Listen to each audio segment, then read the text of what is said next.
Bariga 3-0. Kalaban niya 30 fights, veteran. Although, yung kalaban niya may 1,000 here with Mark Anthony Bariga. Gold sa Southeast Asian Game. And then Bronze sa Asian Game. Tapos Olympian. Aba. And now you're a professional boxer. This is your 4th fight. Aba, 4th fight po. And your record is, ano ba record mo? 3-0 po. 3-0. Aba. Kumusta ang pagkakaiba ng amateur boxer sa professional? Malaking pagkakaiba kasi yung bale yung amateur 3 rounds, 3 minutes. At saka scoring system, pabilisan lang, paunahan ng score. Yung professional naman, habang pataas ng pataas ng round, kailangan pataas ng pataas din yung hangin mo at agresibo ka. At saka kailangan mo makontrol yung hangin mo sa loob ng, ilagay natin, 4 rounds, 6 rounds, o 8 rounds, pataas ng pataas yun. Kailangan hindi ka kakapusin kasi iba yung professional, mga kalaban mo dito, mga sanay na sa bugbugan, mga may power na, kumbaga. Sa amateur kasi, bihira mo may counter yung mga power na boxer eh. Ang may counter mo kadalas sa amateur is mabilis, yung mga speed boxer. Pero yung mga sa professional na, yun doon mo mararanasan yung mga powerful na mga boxer talaga. Kailangan mo mag-ingat. Okay. So sa tatlong laban mo, nahihirapan ka ba mag-adjust Medyo hirap pa kahit pangatlong laban ko na, nangangapa pa ako eh. Kasi pataas na pataas yung round ko eh. Nagsimula ako, hindi na ako dumaan ng 4. Diretso ako sa 6, then 8, 8. So medyo nangangapa din ako kasi una yung hangin ko. Kasi hindi pa ako sanay sa medyo mataas na round, mahaba na round.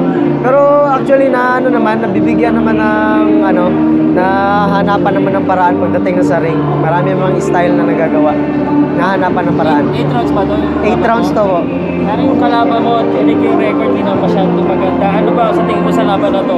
Although veteran siya.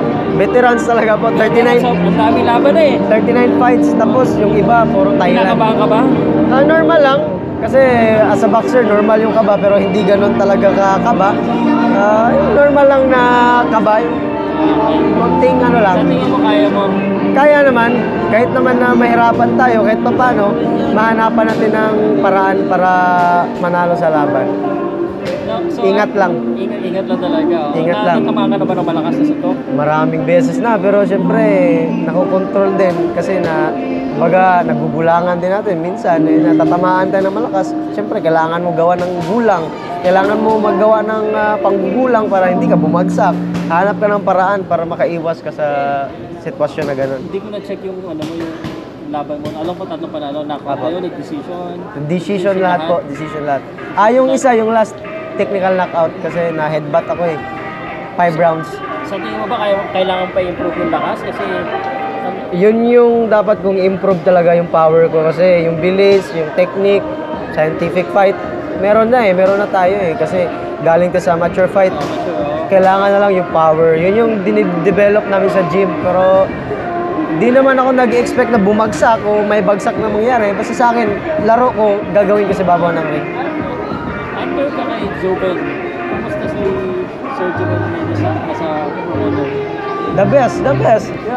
Siya yung pinaka-the best sa akin as a boxer niya kasi hindi kami pinapababayaan. Lahat ng gusto namin, kung ano yung sasabihin namin sa kanya, mabibigay niya kahit papano. Meron time na matagalan, pero syempre naintindihan namin yun kasi hindi naman ganun kayaman yung si Coach Joven. Nagsisimula pa lang kasi nandiyan na si Jerwin. So si Coach Joven para sa akin the best manager talaga, the best coach, manager, lahat na eh. Sa kanya lahat eh. Anong plano mo, anong goal mo as a professional boxer? Aside from of course magiging champion ka, ano bang nasa isip mo?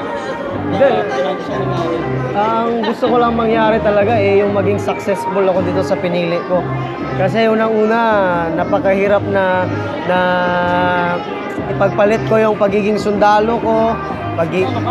Air Force ako eh. Actually, pinagpalit ko, pati yung pagiging national team ko, pinalit ko dito sa pagiging professional. Siyempre, mas sa puso ko yung pagiging boxer eh. So, ito na yung pinaka-top na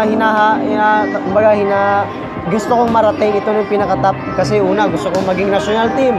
nangyari. Gusto kong maging Olympian, nangyari. So yung pinaka-goal ko, gusto kong maging professional boxer. Gusto kong maranasan kung ano yung buhay na ganito. So sana yung gusto ko lang mangyari, maging successful ako dito sa pinili ko. Kumbaga nakasakripisyo na yung lahat dahil dito. So kailangan ko magsikap talaga. Pero bakit ka ba lumalaban? Anong inspirasyon mo? Sino yung inspirasyon mo? Una-una yung family ko. Siyempre, bata pa ako, nagsimula hanggang ano. Gusto ko talaga na, ilagay na natin na gusto natin umangat sila sa buhay. Gusto ko rin masuklian yung hirap nila sa akin. Nung bata pa ako, pinalaki nila ako ng maayos. Gusto ko rin sila na darating yung araw na ako naman magpapaganda sa buhay nila. Yun yung plano ko eh. Ikaw ba yung tao na pinag-aaral ka nila pero hindi ka nag-aaral? Nag-boxing ka? Pinaaral nila ako pero nag-aaral naman kasi lang tumatalon lang sa pader. Pagdating ng mga last period, tumatalon sa pader para mag-training. So, okay lang. Okay. At least worth it yung pagtalon sa pader. Talon sa pader kasi gusto mag-training. Ito po si Mark Anthony Barriga, former Olympian.